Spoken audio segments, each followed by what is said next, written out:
Այս պահին տաղավարում է իմ գործընկեր Մոնիկա Հարոյանը, որը ոչ միայն այսօր, այլև հեծին լիցենզիայի ձրկելու այս երկարոձիգ նախորդ 2 օրերի քննարկումներին ևս հետևել է։ Ողջույն Մոնիկա։ Առաջին հարցը, որ հետաքրքրում է բոլորիս, այն է, թե այս փոփոխությունների արդյունքում ինչ է կատարվելու սովորական սպառողի կյանքում, արդյոք այս փոփոխությունը որևէ կերպ անդրադառնալու է սակագնի վրա ու արդյոք վերև կամ ներքև գինը փոփոխվելու է։ Դե ինձ թվում է հանրությանը հետաքրքրող միակ հարցն է այս պահին, լիցենզիայի ձրկել, չձրկել, դա նրանց ընդհանրապես երևի թե չի հետաքրքրում։ Նշեմ, որ երկարաժամկետի վրա ինչ-որ փոփոխություններ հնարավոր են լինել, բայց հիմա այդ փոփոխությունների մասին խոսելը դեռ վաղ է։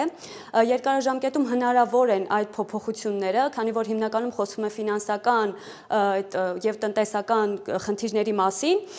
բայց շտապում եմ մեր հեռուստադիտողին հանգստացնել, քանի որ սկզբնաժամկետում դեռ այդպիսի փոփոխություններ կարող են չլինել։ Այո, սպասումներ չունենան փաստորեն մարդիկ, համենայն դեպս կարճաժամկետում։ Հետո քննարկումների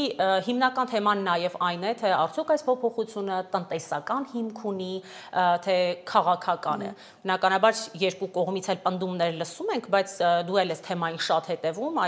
դու ինչ փաստարկներ կներկայացնես։ Դե եկեք սկսենք ամենասկզբից, թե որտեղից սկսվեց այս ամենը, դե Սամվել Կարապետյանի հանրային խոսքերը, հետո դրանից հետո հենց Սամվել Կարապետյանի ձերբակալումը։ Իդեպ նշեմ, որ Սամվել Կարապետյանը հետը ձեռք է բերել 2016 թվականին, հենց նախկին կառավարության խնդրանքով եւ միլիոնավոր դոլարների ներդրումներ է կատարել դրա արդիականացման համար, եւ այս 3 օր տևած նիստերի ժամանակ արդեն Արամ Օրբելյանը աշխատանքային օրենսգիրքներ մեջբերում, ասում է խնդրում ենք թողեք տուն գնանք, այդքան արդեն նույնիսկ դադարեցնել, արդեն չէին խնդրում։ Այո, այս ամենը ես կարող եմ ասել, որ մասնավոր գույքի պետականացման մասին է։ Ու Սամվել Կարապետյանը նաև նշեմ, որ դիմել էր արբիտրաժային դատարան եւ արբիտրաժային դատարանի որոշումը, ինչպես նաև ոչ միայն արբիտրաժային դատարանի որոշումը, իշխանականներն ու ընդդիմադիրները շատ տարբեր կերպ են ներկայացնում։ Իշխանականները նշում են, որ սա հանրային շահի խնդիր էր, իսկ ընդդիմադիրները նշում են, որ արբիտրաժային դատարանի որոշումը իրենք այնպես էին ներկայացնում, որ այս գործողությունները պետք է դադարեցվեն եւ Սամվել Կարապետյանը պետք է դուրս գա կալանավայրից։ Այո, տարբեր կերպեր, հա, մեկնաբանվում, թե ով է հաղթել, այսպես ասած, արբիտրաժային դատարանը։ Տարբեր կերպ էին ներկայացնում։ Իդեպ նաև մենք մեր եթերներում շատ ենք անդրադարձել այս թեմային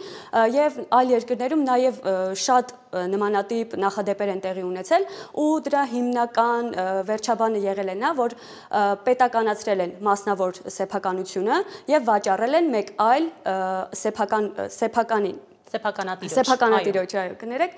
սեփականատիրոջը եւ մի ձեռքից ուղակի տվել են մյուս ձեռքին։ Հիմա չգիտեմ մեր դեպքում էս հեծի վերջաբանը որն է տեղի ունենալու, բայց հուսով եմ գոնե հոսանք ունենանք ամեն դեպքում։ Այո, իհարկե, այդպիսի վատատեսական ամենայն դեպս չլինենք։ Այդ տարբերակների մասին ես հիշում եմ, որ Նիկոլ Փաշինյանն էլ էր ասում, որ 2 վարկած կա, թե ինչ տեղի կունենա, հա, կամ կմնա պետությանը, կամ էլ կհանձնվի մեկ այլ սեփականատիրոջ, ամենայն դեպս այո։ Մեսրոպյանը նույնպես խոսեց այդ թեմաների մասին եւ հենց իմ նշած, որ մի սեփականատիրոջից գնելը եւ մյուս սեփականատիրոջը վաճառելը հիմնական տարբերակներից մեկն է։